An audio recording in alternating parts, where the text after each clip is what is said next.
दोस्तों, पतंजलि एक ऐसा नाम जो आज भारत ही नहीं बल्कि विदेशों तक जाना पहचाना जाता है और इसके प्रोडक्ट आज विदेशों में बिकने जाते हैं। लेकिन एक टाइम ऐसा था जब बाबा रामदेव के पास कंपनी को रजिस्टर्ड करने के लिए भी पैसे नहीं थे। उधार लेकर इन्होंने इस कंपनी को रजिस्टर्ड कराया था और आज ये इतना बड़ा ब्रांड बन चुका है। तो दोस्तों, आज की वीडियो में हम यही जानेंगे कि कैसे एक सन्यासी बाबा ने हजारों करोड़ों रुपए का बिजनेस एम्पायर खड़ा किया। तो दोस्तों, अगर आप चैनल पर नए हैं तो चैनल को सब्सक्राइब करने के साथ साथ वीडियो को लाइक और शेयर भी जरूर करें। दोस्तों, ये बात है 90s की। 90s के दौरान बाबा रामदेव और उनके एक सहपाठी आचार्य बालकृष्ण, ये दोनों ही एक गुरुकुल में शिक्षा ले रहे थे। जहां एक तरफ बाबा रामदेव योग की शिक्षा ले रहे थे, वहीं दूसरी तरफ आचार्य बालकृष्ण ये आयुर्वेद की शिक्षा ले रहे थे, जिससे कि आयुर्वेद की जड़ी बूटियों के बारे में जानकारी हासिल कर रहे थे। और ऐसे ही फिर इनका सिलसिला धीरे धीरे शुरू हुआ। शुरुआत में इन्होंने बाबा रामदेव ने हरियाणा में योग के अपने कैंप लगाए। वहाँ पर ये लोगों को योग सिखाते थे, उनको योग के बारे में फ़ायदा बताते थे। वहीं दूसरी तरफ आचार्य बालकृष्ण लोगों को आयुर्वेद से बनी हुई दवाइयाँ देते थे और जिससे लोगों को काफ़ी फ़ायदा भी होता था। धीरे धीरे इनका जो योग का शिविर लगाते थे उसमें लोग आने लगे। शुरुआत में 100-200 आदमी ही इनके योग शिविर में आते थे, लेकिन फिर जैसे ही बाबा रामदेव के योग ने और उनकी आयुर्वेदिक दवाइयों ने लोगों को भला करना शुरू किया, वैसे ही लोगों में बाबा रामदेव के लिए आस्था जागने लगी और बाबा रामदेव के प्रति उनका जो विश्वास था वो काफ़ी बढ़ता चला गया। इसीलिए वो बाबा रामदेव पर ट्रस्ट करने लगे और बाबा रामदेव ने भी उनके ट्रस्ट को नहीं तोड़ा। और फिर 1985 में बाबा रामदेव और बालकृष्ण ने मिलकर दोनों ने 3500 रुपये लगाकर और 13,000 रुपये का कर्ज लेकर दिव्य फार्मेसी नाम से एक ट्रस्ट चालू किया, जिस ट्रस्ट में ये लोगों को जड़ी बूटियों से घर पर ही दवाई बनाते थे और उन दवाइयों को बनाकर लोगों को फ्री में देते थे। शुरू के 5 साल तक लोगों को उन्होंने ऐसे ही फ्री में दवाइयाँ बनाकर दी, जिससे लोगों का विश्वास इन पर बढ़ता गया और जिससे बाबा की दवाई भी आयुर्वेदिक थी, देसी जड़ी बूटियों से बनी होती थी। तो उसमें लोगों का अट्रैक्शन थोड़ा ज़्यादा था, इसीलिए लोग उनको ज़्यादा ले रहे थे। और एक तरफ जहां बाबा रामदेव उनको फ्री में सुविधाएं दे रहे थे, लोग भी उसको बढ़ चढ़ कर ले रहे थे, जिससे बाबा रामदेव की मार्केटिंग भी हो रही थी। जहाँ उनके योग शिविर में 100-200-300 ही लोग आते थे, वहाँ उनके शिविर में लगातार लोगों की भीड़ बढ़ने लगी। बाबा रामदेव का नाम बढ़ने लगा, लोग बाबा रामदेव को जानने लगे। और फिर जब बाबा के साथ इतने सारे लोग जुड़ गए तो बाबा को जो दवाई बनाते थे वो क्योंकि खुद ही बनाते थे, ना उनके पास इतना पैसा था कि लोगों को रख सके, कर्मचारियों को रख सके बनाने के लिए, इसीलिए इनका जो संसाधन थे वो सीमित ही रह गए थे और मांग ज़्यादा बढ़ रही थी। इसलिए बाबा रामदेव ने सोचा कि क्यों ना अपनी इस दिव्य फार्मेसी को और बड़े लेवल पर इंक्रीज किया जाए। लेकिन वहाँ पर प्रॉब्लम ये थी कि इन्होंने अपनी दिव्य फार्मेसी को ट्रस्ट के रूप में रजिस्टर्ड कराया था, इसीलिए ये उसको कंपनी के तौर पर एक्सपेंड नहीं कर सकते थे। इसीलिए फिर बाबा रामदेव ने साल 2006 में पतंजलि आयुर्वेद के नाम से एक दूसरी कंपनी का निर्माण किया। इस कंपनी में उन्होंने लोगों को तरह तरह की दवाइयाँ बना कर दी। दवाइयाँ तो बनाई, उसके साथ साथ FMCG प्रोडक्ट्स भी बनाए, काफ़ी सारे और भी बहुत सारे प्रोडक्ट्स बनाए, जिससे कि बाबा रामदेव को फ़ायदा होने लगा। लेकिन बात ये थी कि अब इन सारे प्रोडक्ट को बना तो लेंगे, लेकिन उनको मार्केट में बेचेंगे कैसे या उनकी मार्केटिंग कैसे करेंगे।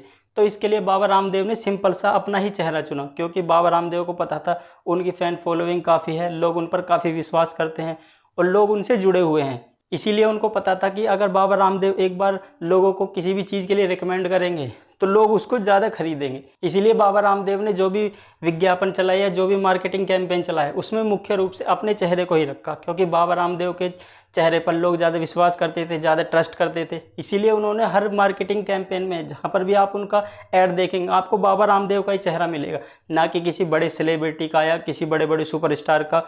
उन्होंने अवॉइड कर बाबा रामदेव के चेहरे को ही उन्होंने प्रेफर किया।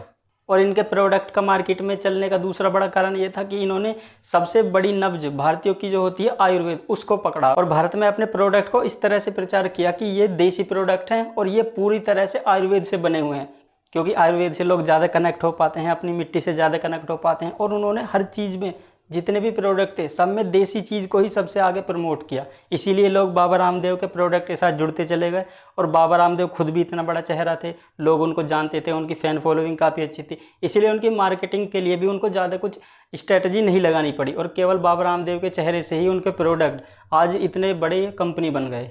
और जब बाबा रामदेव और बालकृष्ण ने देखा कि हमारे प्रोडक्ट धीरे धीरे बाजार में चलने लगे हैं, तो उन्होंने हर कैटेगरी में अपने प्रोडक्ट बनाए। आज मुश्किल से कोई कैटेगरी होगी जो बाबा रामदेव ने छोड़ी है, नहीं तो सभी कैटेगरी में बाबा रामदेव के पतंजलि के प्रोडक्ट आपको मिल जाएंगे। वो घरेलू चीज़ें हों, ग्रोसरी आइटम्स हों, खाने पीने की चीज़ें हों, ऑयल हो, हेयर ऑयल हो, आप जितनी तरह की भी चीज़ें सोच सकते हैं वो सारी चीज़ें लगभग पतंजलि ने बनाकर तैयार की हुई हैं। और पतंजलि शुरुआत के 5 सालों में ही लगभग 500 करोड़ रुपए से भी ज़्यादा की कंपनी बन चुकी थी। ये बाबा रामदेव और बालकृष्ण की बिजनेस स्ट्रेटजी के कारण ही संपन्न हो पाया। लेकिन इतना सब कुछ करने के बाद भी बाबा रामदेव के कंपनी में शेयर केवल 5% से भी कम है और पतंजलि आयुर्वेद में बालकृष्ण के शेयर लगभग 95% हैं।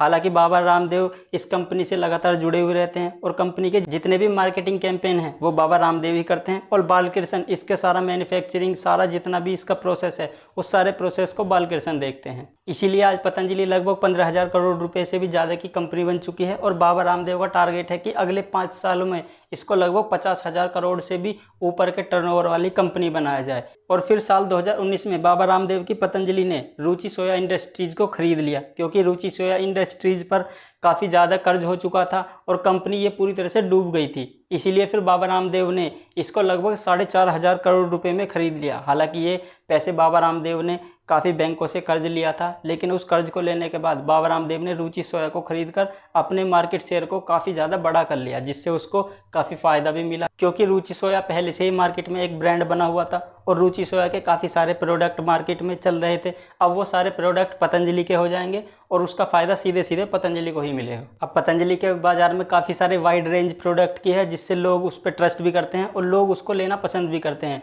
इसीलिए बड़े बड़े मॉल, बिग बाजार, रिलायंस स्मार्ट, जहाँ पर भी आप सुपर मार्केट में जाओगे आपको पतंजलि के प्रोडक्ट हर जगह मिल जाएंगे, क्योंकि सुपर मार्केट वालों को भी पता है कि पतंजलि के मोस्ट डिमांडिंग प्रोडक्ट हैं और उनको ज़रूर रखना ही पड़ता है। लेकिन हर जगह मिलने वाले पतंजलि के इतने प्रोडक्ट आपको लोकल दुकानदारों पर बहुत कम ही मिलते हैं। तो उसका मेन कारण है कि पतंजलि का अपने प्रोडक्ट को बेचने पर कम मार्जिन देना, क्योंकि छोटे दुकानदार बेसिकली जिनको अपनी किराए की दुकान होती है, घर के खर्च चलाने होते हैं, उनको मार्जिन वाले प्रोडक्ट बेचना ही ज़्यादा अच्छा लगता है और उनकी ज़रूरत भी होती है। और पतंजलि अपने प्रोडक्ट पर काफ़ी कम मार्जिन देता है, उनको पतंजलि के प्रोडक्ट बेचने पर बहुत ही कम लाभ होता है, इसीलिए वो पतंजलि के प्रोडक्ट को कम रखते हैं या फिर पतंजलि के उन प्रोडक्ट को रखते हैं जो मोस्ट डिमांडेड होते हैं या जिनको कस्टमर मुंह से कह के मांगता है। इसीलिए लोकल दुकानदारों पर पतंजलि के प्रोडक्ट आपको कम ही देखने को मिलेंगे। इसीलिए पतंजलि अपने खुद के स्टोर जगह जगह पर खोल रहा है, क्योंकि पतंजलि को भी पता है कि कम मार्जिन पर कोई भी दुकानदार उसके प्रोडक्ट को नहीं बेचेगा। इसीलिए पतंजलि बड़े बड़े जो मॉल्स हैं उनसे टाई अप कर रहा है और धीरे धीरे अपने स्टोर्स खोल रहा है, जिससे कि लोग उसके